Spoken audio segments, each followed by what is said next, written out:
Hey, John. Hey, Dan.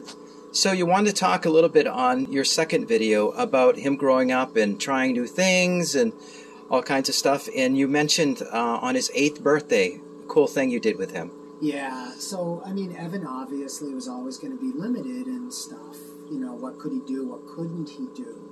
And so I always thought, you know, and of course I was younger at the time, I want to try to help him do whatever sorts of things he'd like to do. Debbie and I were always 100%. We want to make sure that Evan gets choices, that he makes the choices. Mm-hmm. So Deb arranged it, of course. She was the consummate party planner. And we did his party, you know, at a farm a couple of towns over here. And this is very much rural America, central Maine. And it was a lot of fun. It was a place, a dairy farm and all, where they did these sorts of things. There were cows and all. He got to, I think I helped him, may have been Deb or someone else, helped him milk a cow. Wow. Yeah, it was just so much fun. It's the first time I had done it, too. I didn't grow up on a farm. Right. And so they had one of these big tractors, right? And so these are the sort of tractors where the seat is like... super high. Yeah, it's like at least 6 feet in the air or 7 feet in the air. It's just super big. And the kids, all sorts of, you know, his friends and classmates and stuff, climbing all over it and all sorts of stuff. And they were having a blast. And that's what we wanted. And we want everyone to have a good time. And so I asked Evan, do you want to get up on the tractor? If you want to get up on the tractor, I'll pick you up and I'll get you up there. I'm not sure how, but I'll do it. And he gave me a big yes. And I'm like, okay. And of course he was a lot smaller. Right. And I was, again, younger and stronger. So I picked him up like under his arms, like by his chest, which I could at the time. And I put him up like a firefighter. Right. Over my shoulder. And I've got him really secure with one arm. So I need the other to pull myself up. And Deb is like, I hope you hold him. Don't drop him. The mother and father clash. And I'm like, no, I got him. Don't worry. You know, I've got this. And sure enough, you know, and I could climb up, step up, etc., get him up there and put him down in the tractor, get him settled in the on the seat. And I think you have a picture? A photo of it, yeah. Hang on 1 second. I gotta just look for it here. So many great photos. Yeah, here it is. Okay. Yeah. So it's a great shot that Debbie took. Right down. Oh, here. wow. Yeah. So there he is with Dad. That is awesome. Yeah. Back when I had hair on my head. Huh? Yeah, it was a blast. It was a real blast doing that. Other stuff. One other thing that we used to do. We used to do bowling parties, right. Bowling birthday parties, and we took them to the local bowling alley. I don't think it's there anymore. Right? No, there's no local. No, not anymore, man. It's too bad. Yeah, progress. Go figure. And they had the special ramp. It was like made out of metal tubing, right? Like metal conduit that they put together, and you could take the bowling ball, big bowling balls, right. Put it at the top, and then hand over hand, like we always did with Evan, have Evan push it, and then you push it over the little hump, and it rolls down. And then goes all the way down the alley. And, of course, the alley has the bumpers because it's kids. Mm-hmm. And so it was always we wanted him to be able to do stuff. We had to adapt it, right? You're always doing adaptive sort of things. Well, not always. I took him trick-or-treating. We took him a bunch of times and with his brother. And there was one time, and he was only a few years old. We live on a busy road. Right. And sometimes October 31st, it's pretty darn cold here. Right. It snowed here. And he got all dressed up as a pirate. Deb, of course, did that.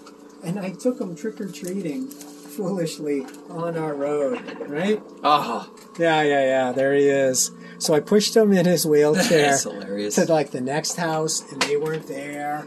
And then the next house, and they're like, we never get anyone here. Oh, my God, because we live on a really busy state route. Yeah. And I'm like, it's okay. I just wanted to take him out. We went to one more house, and there was 3 stairs, so I couldn't take him up, but there were a couple of really nice older women who used to live there. And they're like, oh, my God, and they gave us some candy. And I'm like, Evan, do you want to keep going or not? And it was so cold. Yeah. And so we just hustled back. Oh, my goodness, he was so cold, we had to, like, wrap him up in blankets and all. But it's really those sorts of things that, you want to do as many of the typical things that, you would with any kid, any able-bodied kid. I want to hear a little bit about the 5K race you did. Yeah. So Evan got to be a Make-A-Wish kid, right? And so we were always big supporters of Make-A-Wish. And so they were doing a fundraiser up in Bangor. And I used to do some running. I'm not a good runner. I don't run anymore. I bike a lot. But it was a fun run, right? So it was a road race. So I entered it with Evan. So Evan's in his wheelchair, and this is one of those push wheelchairs, right? Yes. Not a motorized thing, right? And again, I was a little bit younger at the time, and Evan was a little bit lighter. So we get up there, and of course we're hanging out at the back, right? We're not about to be right, not in the front, yeah. And we get going, and of course we're going to go really slow. And there was a young girl who was running, probably for like a sibling, and she took off like a kid often does. What's called a jackrabbit start, where they're gonna slow down in about 100 yards. Yeah. Yes. So we caught up to her, and I said, "Hey, how would you like to just run really slowly with us, seeing if maybe that way she wouldn't mind, she wouldn't feel bad about slowing down." And so I paced with her. She couldn't go very fast, and I couldn't. And we did the whole 5K, Evan and I, and the little girl. And at the very end, I'm like, go ahead, go fast, so that she would have fun and all. And I wanted her to, be out at the front of us. And then pushed Ev, and, it's like so exciting. And everyone cheered us on as we crossed the finish line. And it was just so much fun to do something like that and have Evan participate. In that must have been so cool for him. Yeah, it was really a blast. It was tiring, I will say that. Yes. Try running. Hills. You can't move your arms like you usually do. You're like this, and you got the hills and everything. Right, the hills make it hard. Yeah, but it was always up and down. Oh, God. Because it's the extra weight.